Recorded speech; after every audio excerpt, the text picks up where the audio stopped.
30 kun. Bugungi harakat ertangi muvaffaqiyatning poydevori. Tasavvur qiling. Siz o'z xohlagan hayotga erishishingiz uchun sizda atigi 30 kun vaqt bor xolos. Undan oz emas, undan ko'p emas. Bu 720 soat vaqt degani. Buni qanaqa qilib ishlatgan bo'lardingiz? Qaysi bir prioritetlaringizga muhimlik deb qaragan bo'lardingiz va qaysi birlarini umuman ahamiyatsiz deb chiqarib yuborgan bo'lardingiz? Bu 30 kun kundaligi sizga hayotingizdagi 5 ta ustunni topishga va shu ustunlar bo'yicha harakatlanishga, yashashga va balansga erishishga yordam beradi. Taxminan 6 oy oldin o'zim uchun bu kundalikni ishlab chiqqanimda hayotim juda ham yomon holatda edi. Va bu narsa meni 30 kunda ijobiy tomonga anchagina o'zgartirdi. Hayotimda life satisfaction paydo bo'lgandi. Hozir sizga ham buni tavsiya qilmoqchiman. O'zbekiston bo'ylab buni 4000 dan ortiq 7 yoshdan 70 yoshgacha bo'lgan odamlar ishlatadi. Har kuni o'nlab yaxshi fikrlar qabul qilamiz.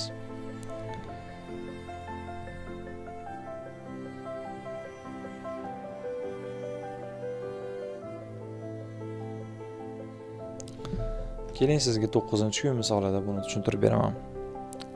30 kun kundaligi qanday ishlaydi? Yiqilish muammo emas. Muammo qayta turishga bo'lgan istakning yo'qligidir. Hayotingizdagi 5 ta ustunni toping va o'sha 5 ta ustun bo'yicha yashashga harakat qiling. Meni кейsim bo'yicha 5 ta ustun: diniy amallar, biznes, oilaviy munosabatlar, sport va ilm o'rganish edi.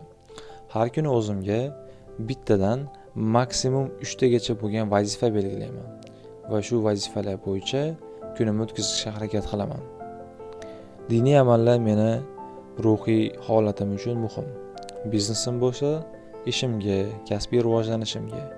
Oilaviy munosabatlar oilam bilan o'zimni har kuni yaxshilab borishimga yordam beradi. Sport bo'lsa, meni jismonan sog'lomligimga. Ilm o'rganish bo'lsa, doimiy aqlim charxlanib turishiga. Har kuni harakatlarimdan qoniqyapmanmi yoki yo'qmi belgilab boraman. Agar yo'q bo'lsa, bu men uchun feedback sifatida ishlaydi. Ertaga bu katakchani belgilamasdan hech bo'lmaganda o'rtachaga, keyin yuqori o'rtachaga va oxiri ha degan javobga chiqishga harakat qilaman. Maqsadlarimga qanday erishdim? Yaxshi, o'rtacha va ajoyib. Va bu qismida bo'lsa, eng yoqtirgan qismim men nimadan minnatdorman. Har kuni hech bo'lmaganda ozroq shukronalik keltirish masalasi bo'yicha. Nimadan faxrlanaman? Nima men uchun muhim? Nimadan meni hayotimda borligi uchun xursandman?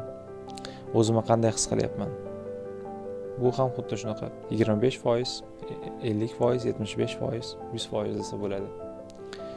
Xo'p, sizga buni qanday ishlatish mumkinligini hozir yozib ko'rsatib beraman.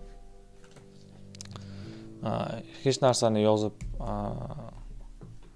ko'rsatish anaqam yo'q. Aytaylik, biznes bo'yicha bo'lsa, har kuni 3 tadan vazifani hammasiga to'ldirib 15 ta vazifa qilib olishim shart emas. Boshlanishiga bittani o'zi bilan ham benga bemalol yetadi.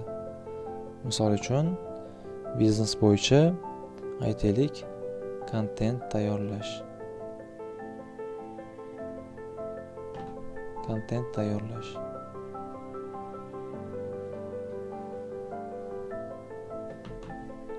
Sport bo'yicha bo'lsa, yugurish. 5 kilometr. 5 kilometr yugurish. Ilm o'rganishga kitob o'qish.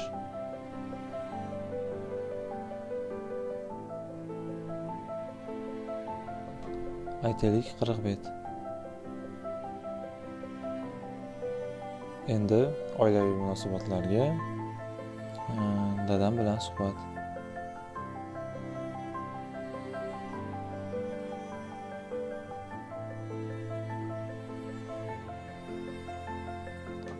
Diniy amallarga bo'lsa, bo'lishi mumkin zikr.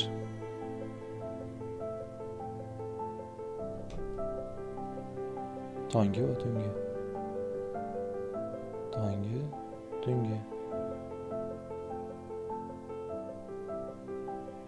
Shunaqa.